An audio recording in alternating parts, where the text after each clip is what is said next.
Hello, it's Grandma Karen. Now that you've chosen the correct chair and table for sewing, we will begin to look at the different knobs and buttons on your sewing machine. For the first few lessons, you will see that there are several videos. The first one is a generic video covering all machines. The rest are for specific Bernina machines that my grandchildren have. The videos are meant for ages 10 and older and are meant to be done with a mentor, a grandparent, aunt, friend, or sibling. There is usually a mentor's note at the end of the video. In this video, we will be looking at the Bernina 930. This is the manual or guidebook for the machine. It has details about all the things I am showing you. If you have questions, check your guidebook. I put a large paper clip on the pages that are important. For example, this page labels the parts of your machine. If you do not have a manual, ask your local Bernina dealer if they can get one for you. There are also many manuals for older machines online. The download is often free or has a small cost. You can also print out the worksheet downloads listed under the video and draw on and label your machine. These are my attempt at labeling my machine. Let's look at the back of the machine. This is the power plug socket. You plug in the power cord right there, and the other end goes into the wall. This silver lever with the gray handle is the presser foot lifter. This is the presser foot. When you start to sew, you put the presser foot down to hold the fabric as it goes through the machine. When you get to the end of your sewing, you put the presser foot up. This presser foot lifter is how you put the presser foot up and down. This is the throat of your machine right here. This is the throat, and when you're ready to use your presser foot lifter, you reach your right hand through and you just find it and you put it up and you put it down. We're going to talk more about presser feet in our next lesson. This is the presser foot clamping lever. It's much smaller than the presser foot lifter. It is how you put on or remove this presser foot. We will practice attaching and removing the presser foot in the next lesson. Under the presser foot feet right here are some little teeth. They kind of look like little teeth. They're called the feed dog. We'll talk about those in another minute. This is the rear thread guide, and we will be using that when we thread the top of our machine. Your manual calls these two things reel holder pins, but we will call them by the more modern term spool pin. This is where you put your spool of thread on there, and notice that under it there is a little red felt circle that helps keep the noise down when the spool is spinning around, and it keeps it from jumping off. This little knob on the back of your machine is called the slide-on table socket or center pin, and there's another one on the front of your machine. We will use that in a few minutes later in this video. This is the on-off switch or the power switch. It has 3 positions. When the line is pointing to the white circle at the bottom, the machine is turned off. The filled black circle on the side goes full speed and it's turned on. The top circle that is half white and half black lets you sew at half speed. This is an old machine. Some of the coloring has worn off. Maybe it has on yours too. This is the foot control or the foot pedal. You'll put this foot control on the floor and you'll put your whole foot on this pedal to make the sewing machine sew. The cord to the foot pedal plugs in right here. If you have a small brother or sister, be sure to turn off or unplug your sewing machine. If they push the foot pedal, they might hurt themselves as the needle goes up and down.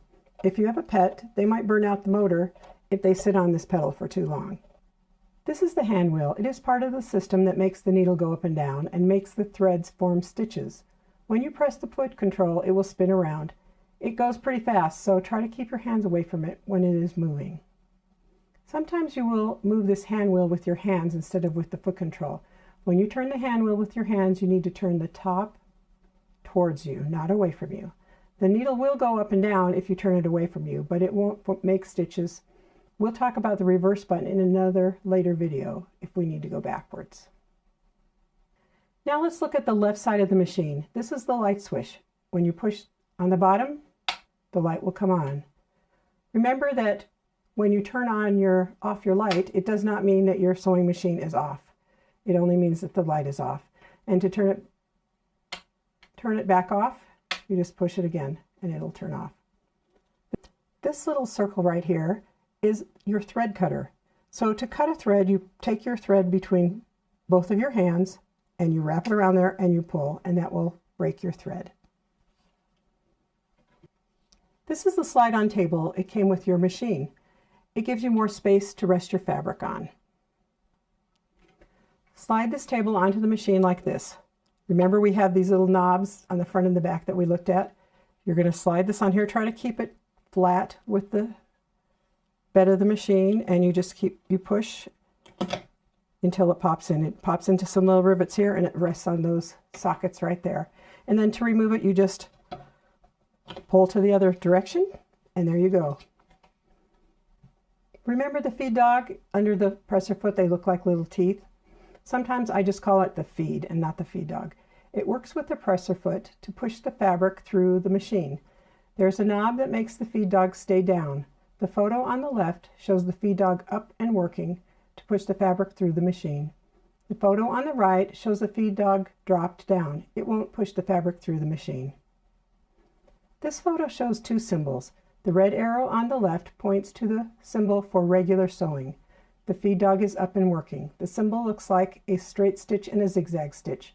The green arrow on the right points to the symbol for darning or dropping the feed dog. This symbol means the fabric won't feed through the machine. Let's look at the knob at the front of your machine. It controls the feed dog. The knob is on the bottom right front of the machine. It has an outer gray ring, and it also has an inner silver ring. The outer ring is the darning sewing knob, or the drop feed knob. The line on the knob must be pointing to the left, to the symbol that looks like the straight stitches and the zigzag stitches. If it's pointed to the right, the fabric will not feed through the machine. The feed dog is dropped. The silver inner ring points to the red stitches on the left and the green stitches on the right. Make sure that it is in the green stitches. So here, if I turn it that way, it turns red. If I turn it that way, it turns green. And you're going to be using the green stitches for now. So make sure that that's pointing to the green. For your homework, you need to show your teacher, your parent, or mentor that you understand and can do the following things. You can pause the video or you can take a photo of the homework. 1. Plug in the power cord to the machine. Plug in the foot control. 2. Carefully turn the hand wheel back and forth and watch the needle go up and down. Tell your mentor which way you should turn the hand wheel if you are using your hands instead of the foot control. 3. Put the slide-on table on and off your machine. 4. Lower and raise the presser foot lifter a few times by putting your right hand through the throat of the machine. 5. Show how to turn on the machine. Which position is full speed and which is half speed? How do you turn on the light? 6. Show how to make the darning sewing knob, the feed dog drop, point to the sewing position.